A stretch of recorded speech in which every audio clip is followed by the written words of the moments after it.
que les raisonnements, les hauteurs, les forteresses qui s'élèvent contre la connaissance de Dieu, qui ont été bâties dans la vie de mon frère et ma sœur, soient totalement renversées dans le nom puissant et glorieux de Jésus. Je proclame et prophétise le règne et la toute-puissance de Dieu. Je brise toute connexion avec le monde des ténèbres. Je prie que la gloire de l'Éternel éclate dans ta vie. Je prie qu'en ce lieu, que chacun soit comblé de la présence de Dieu et que l'Éternel touche. Que Christ guérisse et bénisse dans le nom de Jésus. Amen. Donc merci à Dieu qui nous réunit encore dans ce jour. Je crois de tout mon cœur que ce n'est pas en vain que l'Éternel te ramène en ce lieu. Je crois de tout mon cœur qu'il va étendre de sa main, qu'il va te bénir, qu'il va libérer de sa grâce encore. Nous prenons nos Bibles, on va dans le livre d'Apocalypse au chapitre 21. Ce que Dieu veut, c'est que tu avances avec lui. Ce que Dieu veut, c'est que tu sois changé. Le Seigneur veut te trouver, il veut te changer, il veut te transformer, et Dieu veut qu'on le voit au travers de toi. Ça, c'est le plan et la pensée de Dieu. Vous savez, il est écrit dans la parole de Dieu qu'il arrivera dans la suite des temps, là où les gens diront, allons à la maison du Dieu de Jacob. Et il faut également que les gens disent, allons à la maison du Dieu de Intel. Et cela ne se dira que quand les gens verront la grandeur et la puissance de Dieu en toi. J'aimerais dire au peuple de Dieu que Dieu n'est pas loin. Il n'est pas loin. Dieu est tout proche de nous. Et il y a un passage des Écritures qui nous dit ceci. Personne ne dira qu'il montera au ciel pour aller nous chercher ce livre de la loi et nous le faire lire. Et personne ne dira également qu'il passera pour nous derrière la mer. Il dit parce que la parole est tout proche de toi, dans ton cœur et dans ta bouche. Vous savez, quand on n'est pas réconcilié avec Dieu, il est très difficile d'expérimenter la main de Dieu. Mais quand on est réconcilié avec le Seigneur, la grâce de Dieu devient là. La parole de Dieu devient esprit et vie en nous. La parole de Dieu devient esprit et vie en nous. Amen. Quand on est réconcilié avec Dieu. Et aussi quand on a compris ce que Dieu veut que nous soyons, c'est là que les choses commencent à changer. Amen. Quelle est la pensée de Dieu par rapport à nous, par rapport à toi? On va dire au nom du Seigneur à partir du verset 1, Apocalypse 21. Puis je vis un nouveau ciel et une nouvelle terre, car le premier ciel et la première terre avaient disparu, et la mer n'était plus. Vous allez constater que chaque fois dans les Écritures, on nous parle des choses anciennes, finalement qui s'effacent. Des choses anciennes, finalement qui ne sont plus là. Et il est même écrit, quand quelqu'un est en Christ, il devient une nouvelle créature. Amen. On ne nous dit pas que quand quelqu'un a entendu parler de Jésus, suivez très bien. On ne nous dit pas que quand quelqu'un prononce le nom de Jésus, mais on nous dit que quand quelqu'un est en Christ, il devient une nouvelle créature. Amen. Donc la personne doit fournir des efforts de rentrer en Christ, d'être en Christ, qu'il s'y imprègne, et c'est alors qu'il devient une nouvelle créature. Amen. Les choses anciennes sont passées. Vous savez, on est dans la génération du cafouillage. Génération du cafouillage. Ceux qui ne sont pas véritablement avec Dieu accusent Dieu qu'il ne fait pas. Amen. Accusent Dieu qui n'est pas faiseur de miracles. Alors qu'on nous dit bien que si quelqu'un est en Christ, il devient une nouvelle créature.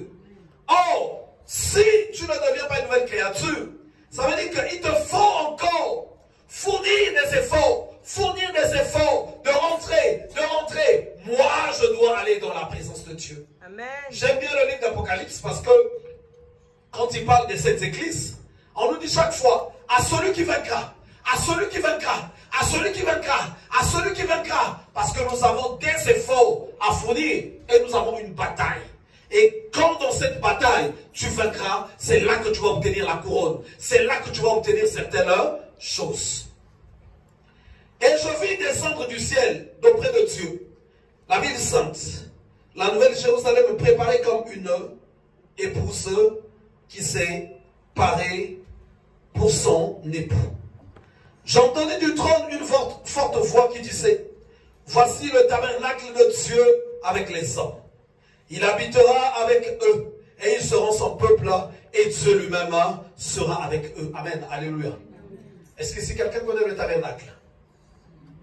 C'est quoi le tabernacle dont on nous parle ici? Le tabernacle, en fait, ce n'est pas une maison. Le tabernacle, c'est Christ. Quand on nous parle du tabernacle ici, on nous parle en même temps de Christ qui descend au milieu de son peuple. Et c'est lui maintenant qui va commencer à marcher avec le peuple. Il habitera avec eux et ils seront son peuple et Dieu lui-même sera avec eux. Voyons maintenant le verset qui nous intéresse après. La parole de Dieu dit, il essuiera toute larme de leurs yeux. Et la mort ne sera plus. Il n'y aura plus ni deuil, ni cri, ni douleur, car les premières choses auront disparu. Et celui qui est assis sur le trône dit, voici je fais toutes choses nouvelles. Et il dit, écris car ces paroles sont certaines et véritables. Et il me dit, c'est fait. Je suis l'alpha et l'oméga, le commencement et la fin. À celui qui a soif, je donnerai de la source de l'eau de la vie, gratuitement. Celui qui vaincra héritera ces choses. Je serai son Dieu et il sera mon fils. Mais pour les lâches, écoutez bien ce que dit la parole de Dieu. Pour les lâches, les incrédules, les abominables, les meurtriers, les débauchés, les magiciens, les idolâtres et tous les menteurs, leur part sera dans les temps ardents de feu et de soufre, ce qui est la seconde mort. Amen. Amen. Ici, quand nous voyons les Écritures, la parole de Dieu présente l'héritage que nous avons, la part que nous avons en Christ, quand il est descendu, ce qu'il va accorder au milieu de son peuple. Et plus bas, on nous présente encore ceux qui n'hériteront pas quelque chose parmi ce que Christ a prédestiné. On nous dit au verset 7, celui qui vaincra héritera ces choses. Je serai son Dieu et il sera mon fils. Parce que pour arriver à être dans la position que Dieu veut, nous avons une bataille. Amen. Nous avons une bataille. Cette bataille est même dans notre environnement. Dans notre environnement. Je vais revenir sur, d'abord avant de continuer sur les points que la parole de Dieu nous parle. On nous dit au verset 8, mais pour les lâches, les incrédules, les abominables, les meurtriers, les débauchés, les magiciens, les idolâtres et tous les menteurs, leur part sera dans les temps de feu. Or, quand nous voyons notre environnement aime les choses que nous voyons ici. Amen. Les choses qui sont citées au verset 8. Quand tu ne pratiques pas ces choses, l'environnement commence à te dire, mais tu es en train de te perdre. Regarde toi-même, regarde toi-même, regarde toi-même. Il y a une sœur à qui quelqu'un était en train de lui dire, c'est en fait sa grande sœur qui lui disait, mais toi, l'âge est en train de passer, tu n'es que comme ça, hein? Il faut avoir un copain, mais comment tu vas avoir un mari? Comment tu vas avoir ceci? Ok. Et moi je dis à cette sœur, ok, l'âge est en train de passer, comment tu vas avoir un mari? Il faut d'abord que tu aies un copain. Ok, mais pourtant, malgré ton âge, tu as déjà eu des copains, ils ne t'ont jamais pris en mariage. Amen. Ils ne t'ont jamais pris en mariage. Quand on marche avec Dieu, l'environnement peut nous rendre incrédules. L'environnement peut nous dérouter du chemin que Dieu veut que nous prenions. D'abord, même ce sont les personnes là, les plus proches que le diable utilise pour t'éloigner de la présence de Dieu. Ce sont les personnes les plus proches, les ténèbres, la sorcellerie, la magie, l'occultisme. Elle a une porte principale pour atteindre la personne. C'est moi ce que j'appelle la proximité. La proximité. Il faut que ça soit proche. Il faut qu'il y ait une personne qui soit proche, qui te dise, qui t'apporte, qui par qui le serpent passe. C'est là que sorcellerie va t'atteindre. C'est là que, vous allez voir, le serpent n'a pas à toucher Ève à distance. Il n'a pas dit, oui Ève, est-ce qu'on peut parler au téléphone? Non, il s'est approché, il y avait une proximité, ils ont ouvert un dialogue, ils ont commencé à parler, et c'est là qu'il a eu à s'aimer des choses. Amen. Et notre environnement est rempli de tout ce que Dieu condamne. Est rempli de tout ce que Dieu condamne. Voilà pourquoi souvent, nous n'avons pas souvent part. Nous n'avons pas souvent part à ce que Dieu veut que nous puissions obtenir. Quand vous allez voir dans la manière de Dieu d'opérer, il y a des points qui sont capitaux. Nous voyons Dieu met toujours à l'écart. Il met toujours à l'écart. Il met toujours à l'écart parce que Dieu comprend que le contact permanent avec tout le monde est une grande porte. Et Dieu veut enseigner dans le silence. Dieu veut enseigner dans le calme. Dieu veut parler à une personne quand l'esprit de la personne est tranquille. Quand la personne est tranquille. Quand la personne est calme. Quand la personne est calme. Quand la personne se met à l'écart. Et c'est là qu'il commence à enseigner la personne. Parce que c'est dans le calme que naissent les grandes victoires. C'est dans le silence. Voilà pourquoi il dit à son peuple que gardez silence, regardez la délivrance que l'Éternel va vous accorder. Et donc, en revenant au verset 1 de l'Apocalypse 21, ce que nous allons constater en allant du verset 1 jusqu'au verset 4 que je vais lire, il essuiera toute larme de leurs yeux et la mort ne sera plus. Il n'y aura plus ni deuil, ni cri, ni douleur, car les premières choses auront disparu.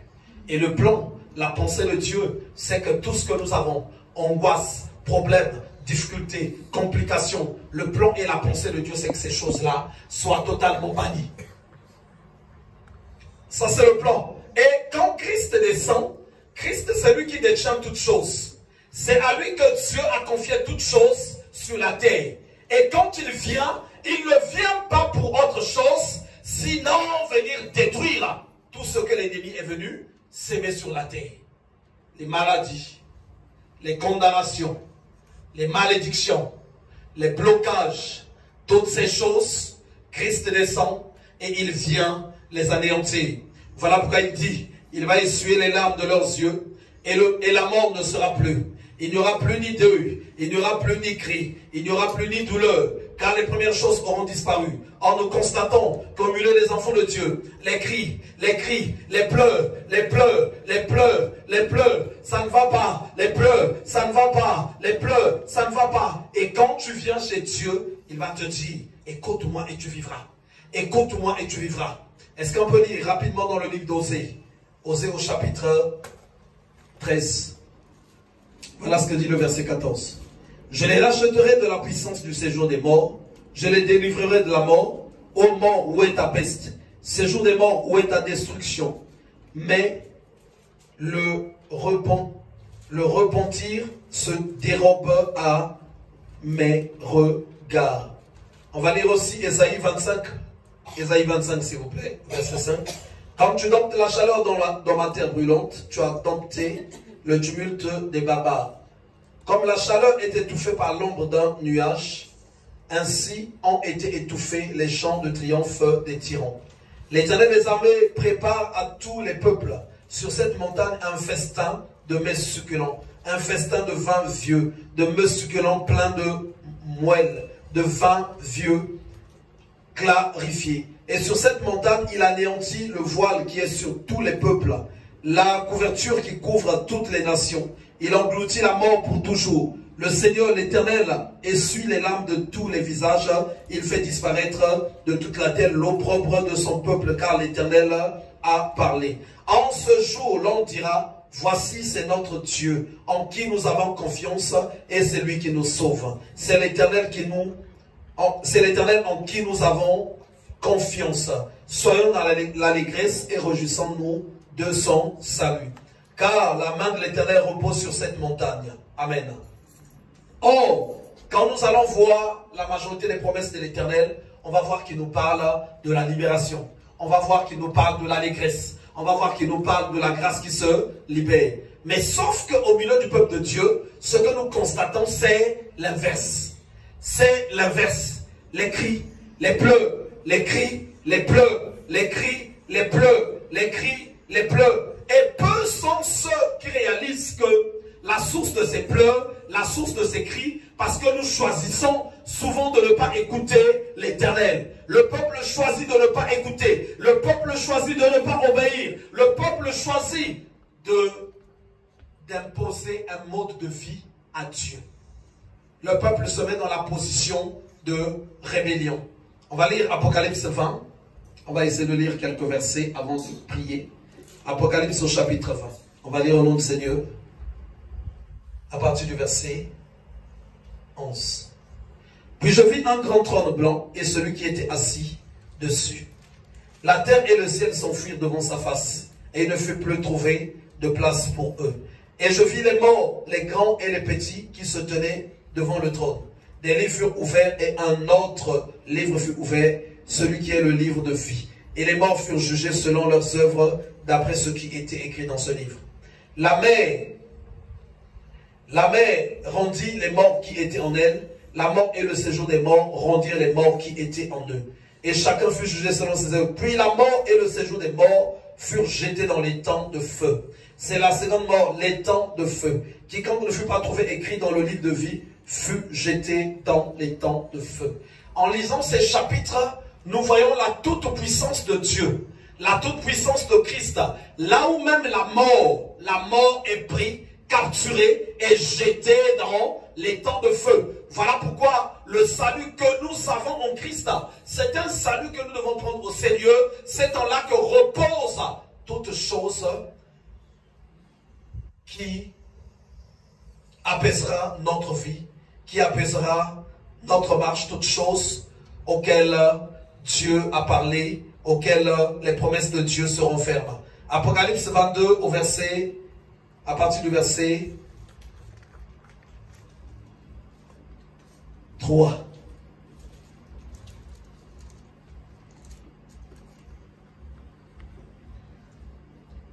Je commence même au verset 2. Au milieu de la place de la ville et sur les deux bords du fleuve, il y avait un arbre de vie, produisant 12 fois des fruits, rendant son fruit chaque mois, et dont les feuilles servaient à la guérison des nations. Il n'y aura plus d'anathème. Le trône de Dieu et de l'agneau sera dans la ville. Ses serviteurs le serviront et verront sa face, et son nom sera sur leur front. Il n'y aura plus de nuit, et ils n'auront besoin ni de lampe, ni de lumière, parce que le Seigneur Dieu les éclairera et ils régneront au siècle des siècles. Là, les Écritures nous parlent encore du règne de Dieu, comme dans le livre d'Apocalypse 5, il dit, il a fait de nous un royaume et des sacrificateurs. Ils régneront sur la terre avec Christ.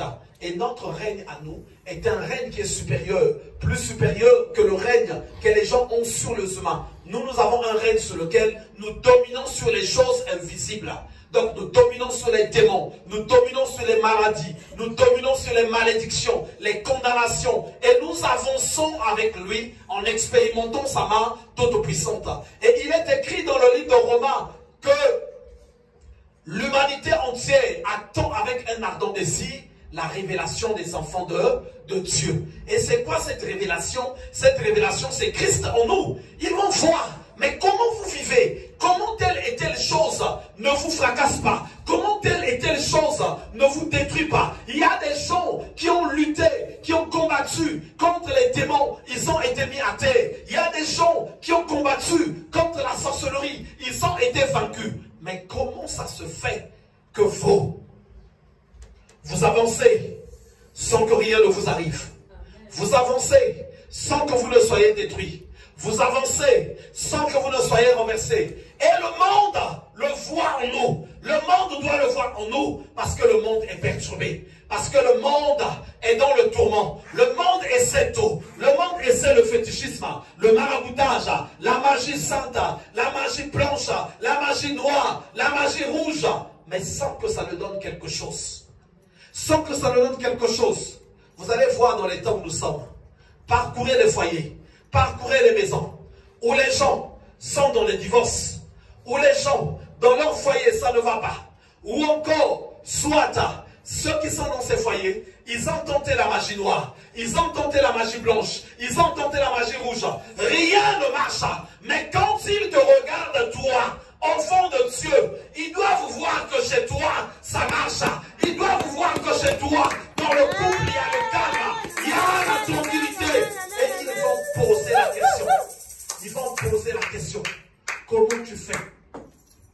Parce que chaque couple, si vous faites le point, si vous regardez, vous savez, un couple qui se chamaille, il n'y a pas besoin d'être prophète ou quoi que ce soit. S'il y a ça, ça veut dire qu'il y a la sorcellerie au milieu d'eux. Vous savez pourquoi? Parce que dans le plan de Dieu, Dieu a prévu que le couple soit le lieu d'où vient la vie du monde. D'où vient la vie du monde? Vous savez, on vient de vivre une situation ici, dans cette nation, où on a brûlé partout. Les enfants ont brûlé, ont déchiré. Mais vous savez à qui revient la faute?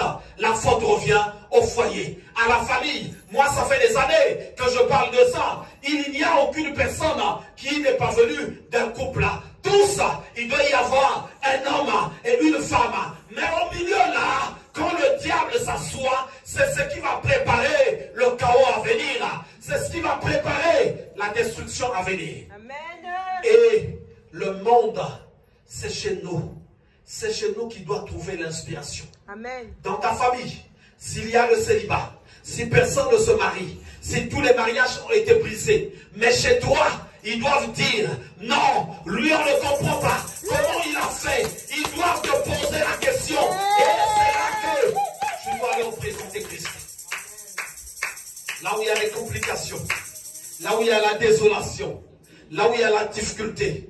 Vu que toi tu es avec Christ, les gens doivent voir que toi la désolation ne t'atteint pas. Parce qu'il est écrit, la divination ni l'incantation n'atteindra point Jacob. N'atteindra point Jacob. Mais en ton marqué, il sera tué. Quelle est l'œuvre de l'Éternel? Quelle est l'œuvre de l'Éternel?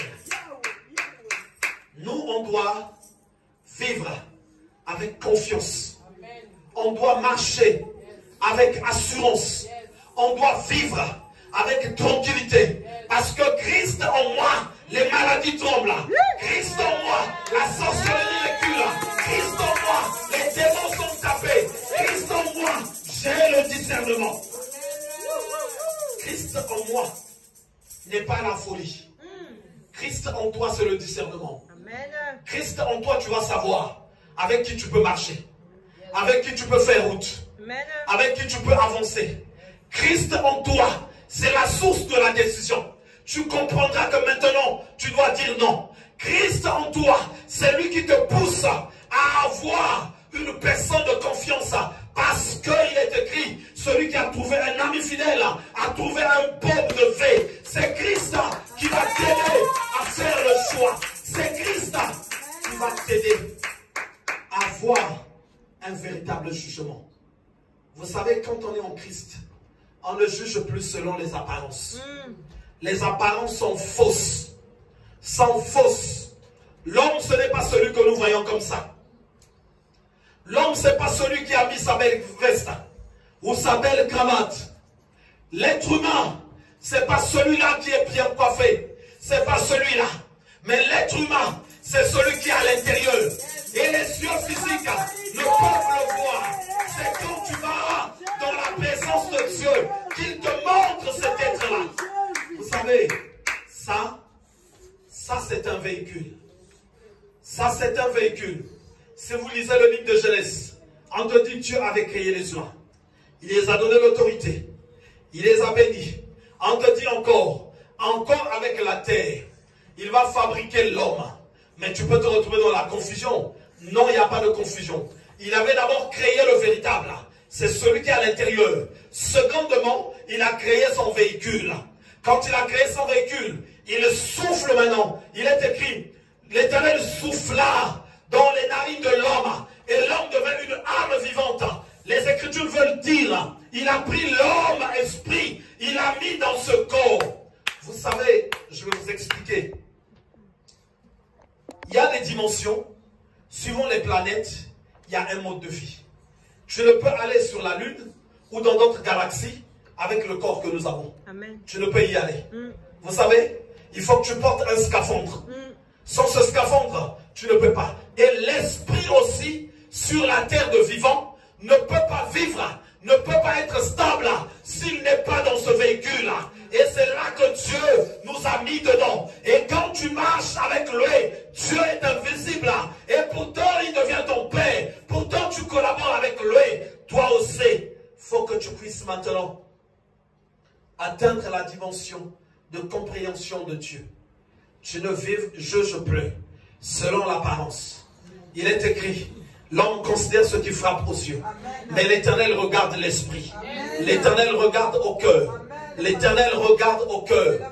L'Éternel regarde au cœur. L'Éternel regarde au cœur. Quand tu sais regarder, tu sais avoir la vision de l'Éternel, tu choisiras Christ. Et parce que c'est Christ qui a vaincu toutes les choses qui nous tracassent. Et cela va t'aider, va te permettre à rentrer dans une vie là où tu vas aller maintenant de victoire en victoire. La mort n'est pas notre partage. La mort n'est pas notre ami. Vous savez, nous souvent quand on parle de mort, c'est la personne qui est dans le cercueil qui va être enterrée. Mais la mort, c'est la séparation avec Dieu. La mort, quand elle t'a frappé, tu vas commencer à pleurer. Tu vas commencer à crier. Tu vas connaître la souffrance. Tu vas connaître la désolation. Tu vas être séparé vraiment de Dieu. Beaucoup de problèmes vont surgir. Les démons vont t'atteindre. Tu vas être la proie des démons. Tu vas être la proie des condamnations. Tu vas être la proie des maladies. Tu vas être la proie de beaucoup de choses. Et quand sincèrement, tu constates que la mort est en train de me toucher, lève-toi et commence à courir vers le Seigneur. Si ton esprit pose de la résistance, parle-lui, parle-lui, dis-lui, comme ce que disait David. David disait à son âme, mon âme, lève-toi et loue l'Éternel. Toi aussi, parle à ton esprit. Parle à ton esprit. Dis à ton esprit, je ne veux pas que tu te blesses dans l'éloignement du Seigneur. Vous savez, l'esprit est très têtu. L'esprit, c'est un bandit. Il est beaucoup alimenté par les œuvres du monde. Et il aime ça. Il aime ça. Il aime ça. Deux fois, pendant que tu es même allongé, tu vois que ton esprit s'intéresse même aux choses passées qui t'ont beaucoup conduit dans des difficultés, qui t'ont conduit dans des complications. C'est vers même ça qu'il veut t'emmener. L'esprit, il peut t'emmener à regretter même la vie où il n'y avait que des problèmes. Là où il n'y avait que des difficultés. Pour certaines personnes, pendant que tu es pour toi tranquille, tu vois que l'esprit a envie de te ramener dans les boîtes de nuit. Donc pourtant tu es chez toi, mais tu vois l'esprit commence à penser aux chansons qu'il avait entendues dans les boîtes de nuit, qu'il avait entendues dans les mauvais endroits. Et l'esprit veut que tu sois dans la perdition. L'âme veut que tu sois dans la perdition. Et toi tu dois lui parler comme ce que disait David. Mon âme, lève-toi et loue l'Éternel. Mon esprit, je ne veux pas aller en enfer. Alors obéis à la voix de Dieu. Obéis à la voix de Dieu. Obéis à la voix de Dieu. Obéis à la voix de Dieu. Obéis à la voix de Dieu. Obéis à la voix de Dieu. Tu dois regarder. Est-ce que je suis séparé de Dieu? Est-ce que je suis séparé de Dieu? Vous savez, être dans la présence de Dieu et être séparé de Dieu, c'est pas difficile pour le comprendre. C'est pas difficile. Il suffirait juste d'être sincère. Il suffirait d'être sincère. Regarde ta maison. Tu peux savoir si tu es séparé de Dieu ou si tu es dans la présence de Dieu. Regarde ta vie. Comment tu vis? Quel est ton état de santé? La santé spirituelle. Comment tu te vois? Femme de nuit chronique. Mari de nuit chronique. Des situations, des attachements aux puissances de mort. Tu n'es pas dans la présence de Dieu. Amen. Comment tu vis? Tu te vois avec des enfants dans l'invisible. Tu as une vie. Tu es marié quelque part.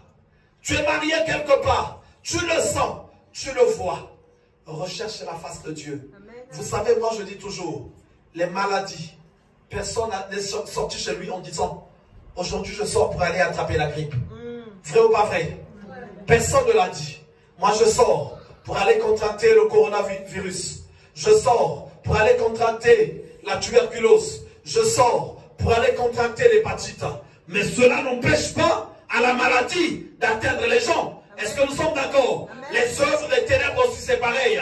Personne ne les a cherchées. Personne ne les a cherchées. Mais ça n'empêche pas d'atteindre les gens. La maladie, tu ne l'as pas cherchée. Quand tu l'as attrapé, tu ne vas pas dire, je ne t'ai pas cherché, donc je ne vais pas t'emmener chez le médecin. Tu restes à la maison. Pourtant, tu ne l'as pas cherché, mais tu l'emmènes chez le médecin, parce que tu as compris, c'est là-bas qu'il va être détruit. Et on sait, spirituellement, quand tu sens qu'il y a des choses qui t'ont touché, ne reste pas bras croisés.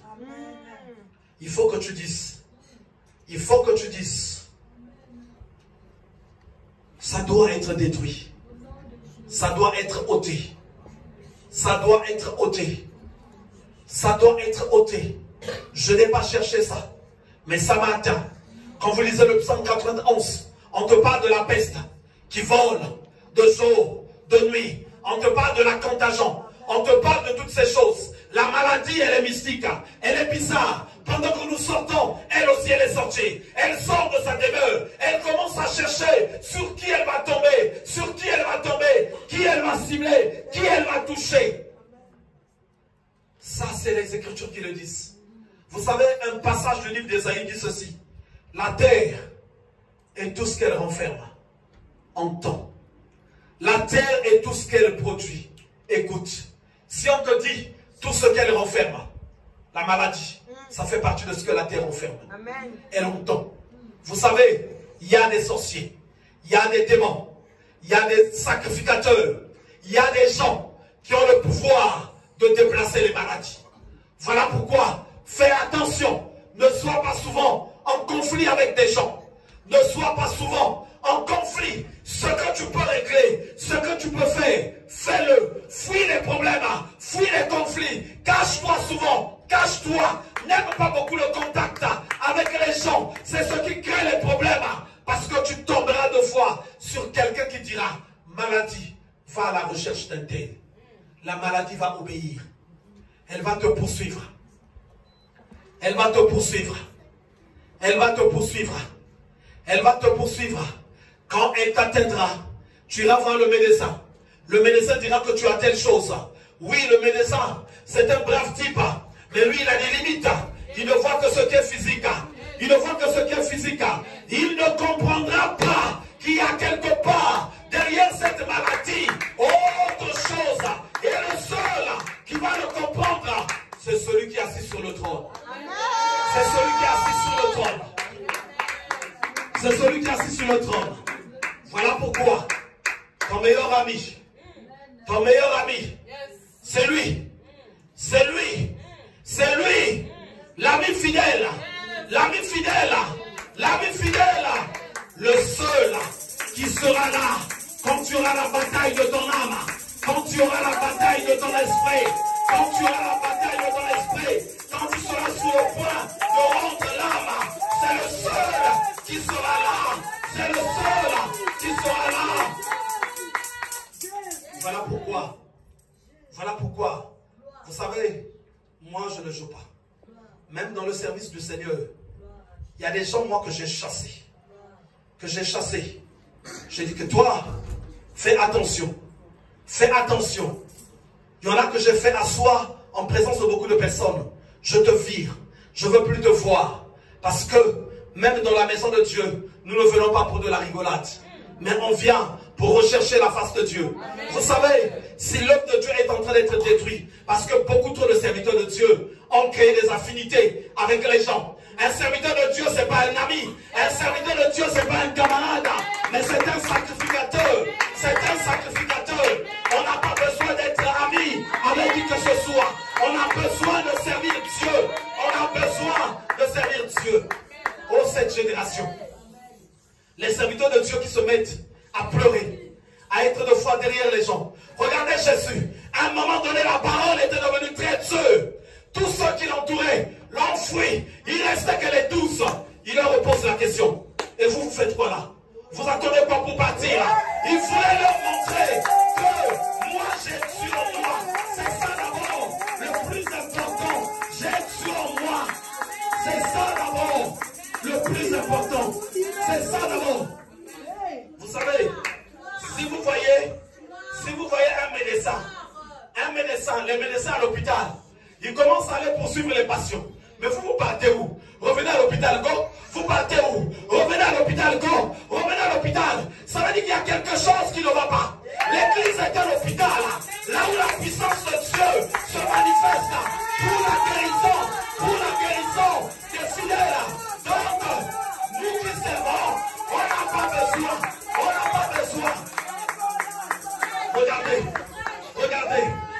Regardez, un patient dit au médecin, oh, si tu fais pas ce que je dis, je vais moi partir, hein, je vais pas être hospitalisé. Et le médecin va dire quoi?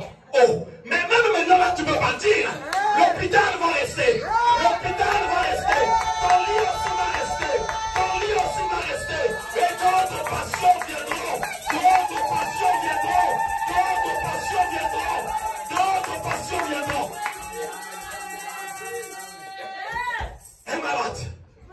Un malade qui va voir le médecin. Oh, moi je trouve que, toi tu ne veux pas pour toi faire comme moi je dis. Oh, tu es malade ou bien tu es médecin? Oh non, je suis malade. C'est le médecin qui va te dire ce qu'il faut faire. Et si vous voyez maintenant le médecin, oh c'est pas grave, viens seulement. Tu donnes la tête dure au patient. Tu lui donnes la tête dure. Et vous allez voir dans cet hôpital-là, ce sont les patients maintenant qui règnent. Ce sont les patients qui règnent maintenant. Faites ceci. Ce n'est pas un hôpital. Ça, ce n'est plus un hôpital. Et dans la maison de Dieu, également, c'est comme ça. Nous qui servons le Seigneur, la chose que Dieu nous demande, c'est qu'on fasse le travail.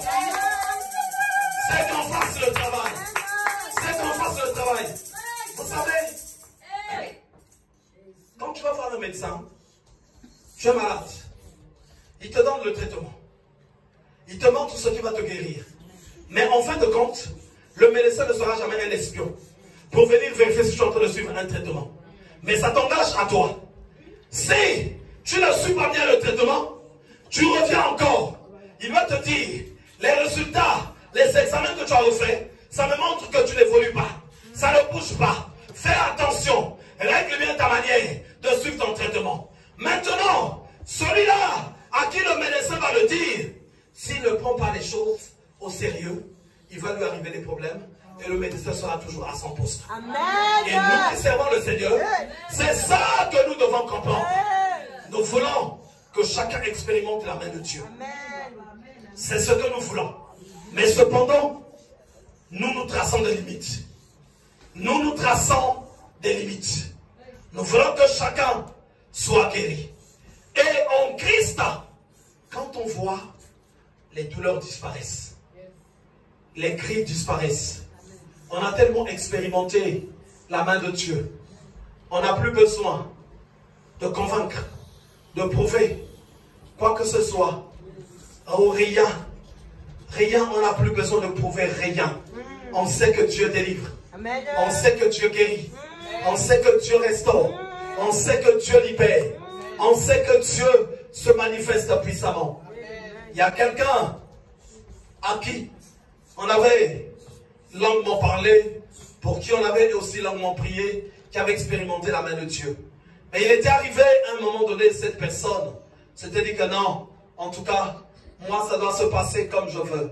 Dans la maison de cette personne-là, à l'époque, les gens se réunissaient, les gens de ce secteur se réunissaient là-bas. Je les ai fait asseoir. Donc j'étais avec mon épouse, je les ai fait asseoir. Ce mode de vie, là et là et là et là, il faut que ça cesse. Sinon, en tout cas, je vais prendre des décisions. Et vous savez, la cellule là-bas, elle a reçu des gens. Donc il y a des gens qui étaient délivrés, guéris, restaurés dans cette cellule. Quand je dis il faut que ça change, cette personne en fait, c'est une sœur de l'église qui était bien, qui travaillait, mais elle s'était trouvée un amant. Vous savez, Dieu ne peut pas tolérer certaines choses. Amen. Dieu aime le mariage, surtout pour une personne qui le sait. Pas des copains, des copines. Non, Dieu ne te donnera pas. Non, tout cadeau excellent vient de Dieu, c'est ce que me dit la parole de Dieu. Quand je les ai fait asseoir, j'ai parlé, ils ne voulaient pas. Ce jour-là, j'ai dit, la cellule, elle est fermée. Elle est fermée. Peu importe les gens qui y venaient ou quoi. Quand j'ai pris la décision, je l'ai prise. Les personnes aussi m'ont dit, c'est pas notre problème. Nous, on est restés en train de servir le Seigneur. Mais les dégâts qu'avait subi cette sœur, qu'elle a subi après, c'est à la porte de la morgue. D'abord qu'elle est venue. qu'elle est partie être libérée, la première des choses. Donc quand le diagnostic était donné, c'est fini pour elle. Pendant qu'on l'emmène sur le brancard, c'est là d'abord qu'il va avoir la première grâce. Ça ne s'arrête pas là. Beaucoup de temps après, quand elle revient à l'église, cette sœur avait des dégâts. Donc, elle portait maintenant des couches qu'elle devait changer, même 5 fois, parce qu'elle avait des hémorragies, du pus coulé, des règles comme la femme avait la perte de sang. Donc, c'est ça qui lui est arrivé, qui ne s'arrêtait plus. Et il fallait encore repasser dans des délivrances. Bon.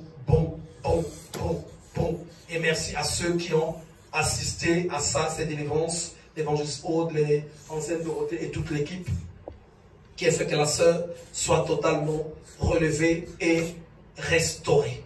Donc nous bénissons Dieu pour ce qu'il fait, mais nous croyons fermement qu'il est tout puissant pour apporter des grandes solutions. Amen. Et quand Dieu te dit quelque chose, quand il te parle, n'endurcis pas ton cœur. Voilà pourquoi il est écrit ceci. Aujourd'hui, si vous entendez la voix du Seigneur, n'endurcissez pas votre cœur, comme ceux de Mériba. La main de l'Éternel n'est pas trop loin pour sauver, ni son oreille trop dure pour nous entendre. Mais ce sont nos fautes qui mettent une séparation entre nous et notre Dieu. L'Éternel veut nous sauver, veut nous délivrer. Mais souvent, la position de notre cœur empêche à Dieu de se manifester. Il empêche à Dieu de se manifester. Dieu guérit, Dieu délivre, Dieu relève, Dieu restaure. Mais nous, on doit se disposer. Dieu veut finir les pleurs, Dieu veut finir les cris, Dieu veut finir les angoisses, Dieu veut finir la souffrance. Mais notre entêtement à nous, notre manière à nous d'avancer avec Dieu. J'ai appris aussi dans la suite des temps, il y a même des fois des gens qui se mettent dans la position, c'est comme si, en fait, c'est comme si c'est le pasteur qui va souffrir. Si tu n'obéis pas à Dieu, et moi je serai heureux chez moi avec ma femme, Amen. Et c'est toi qui vas souffrir. Amen. Vous voyez ça? Amen. En train de manger la salade avec ma femme, et de cotis fumer 2 fois, et c'est toi qui vas souffrir. C'est toi qui vas souffrir. C'est toi, déjà je suis dans un environnement très paisible. Très paisible, là où il n'y a pas de chamaillade, là où il n'y a pas de quoi, la paix et la gloire de Dieu règnent dans mon environnement. Alors c'est à celui qui recherche la main de Dieu, c'est à lui. C'est à lui de savoir d'obéir. Et une sœur qu'on avait ici dans l'église, il n'y a pas longtemps, qui voulait que j'aille le visiter chez elle pour qu'on prie. Mais elle veut que j'aille la visiter où? Chez son copain. Et la sœur était très malade en plus. Sœur, tu as une maison à acheter. Ah oui, mais dans ma maison. En plus, un copain, là où dans son entretien, elle me fait comprendre que ce copain-là, en tout cas, il n'aime pas. Lui, son vrai copain, c'est celui qui est aux Antilles, tout ça, machin. Je dis à ma sœur, mais non, mais ma sœur, réfléchis bien. Je lui ai dit, niet. Et le jour du rendez-vous, non, mercredi viens, je dis non, pas possible. Et après, elle a appelé l'ancienne Mégane. Voilà, le pasteur, il m'a déçu, comme ceci. Donc, moi, je peux le décevoir. Moi, je suis son ami pour aller, donc on se connaît quoi. Pour que j'aille le voir, là-bas chez son copain. Non, mais franchement, les gens de foi, ça va pas. Après, il appelle mon épouse. Non, mais voilà, je suis parti voir un pasteur là, il me demande de l'argent, alors que le pasteur ne demande pas de l'argent, lui demande. Je dis voilà. Et c'est pour ça que dans cette génération, Dieu est en train de fabriquer beaucoup d'escrocs serviteurs de Dieu. Quand vous lisez le livre de Thessaloniciens, c'est Dieu qui les fabrique. Tu ne veux pas obéir à l'amour de la vérité, Dieu te livre vers les influences. Tu arrives là-bas, on va te piller, on va te ruiner, tu vas être ruiné et tu vas être fourbe. Donc c'est là on retrouve au milieu des enfants de Dieu beaucoup de personnes fourbes. Il est un fourbe. Tu n'as pas voulu obéir à l'amour de la vérité. J'ai dit, ma soeur, toi la mort est en train de te suivre. Et déjà quand elle est venue ici, l'esprit de mort qu'elle avait quand on l'a chassée, pour ceux qui étaient là, ils ont vu comment est-ce que même cet esprit-là s'est révolté. Et je lui ai dit, tu as besoin de serviteurs de Dieu qui vont obéir à ta bêtise. À tout ça, c'est pas moi. Donc là, et c'est acheté, c'est sûr, maintenant, un serviteur de Dieu qui a besoin de fidèles, qui n'a pas besoin de la puissance de Dieu. Donc un serviteur de Dieu qui accepte d'aller prier maintenant pour aller chez son copain là-bas, on lui donne un peu de whisky, on lui donne un peu de ceci, tout ça, il est très content et ça lui fait bien plaisir. Je lui ai parlé ce jour-là, le dimanche matin, avec mon épouse. Je lui ai dit, si tu veux voir la main de Dieu, change. Si tu ne changes pas, tu ne verras pas la main de Dieu. Tu ne verras pas la main de Dieu. Et moi, je ne rentrerai jamais dans tes bêtises-là.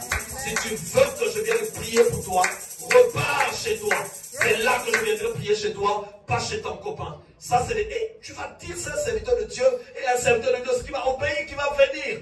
Oh Seigneur, c'est maintenant une passion qui impose aux médecins ce qu'il faut faire. Et aujourd'hui, au travers de ma bouche, le Seigneur me dit qu'il va toucher en ce lieu. Si ton cœur se dispose à obéir à la voix de Dieu, je vais prier et le Seigneur va te toucher. La grâce de Dieu, elle va se libérer. C'est pas en vain que tu es venu en ce lieu. Chaque jour que tu arrives en ce lieu, si ton esprit est disposé, l'Éternel te touche, l'Éternel te bénit, l'Éternel te libère, l'Éternel manifeste sa grâce en toi, et cela dans le nom de Jésus.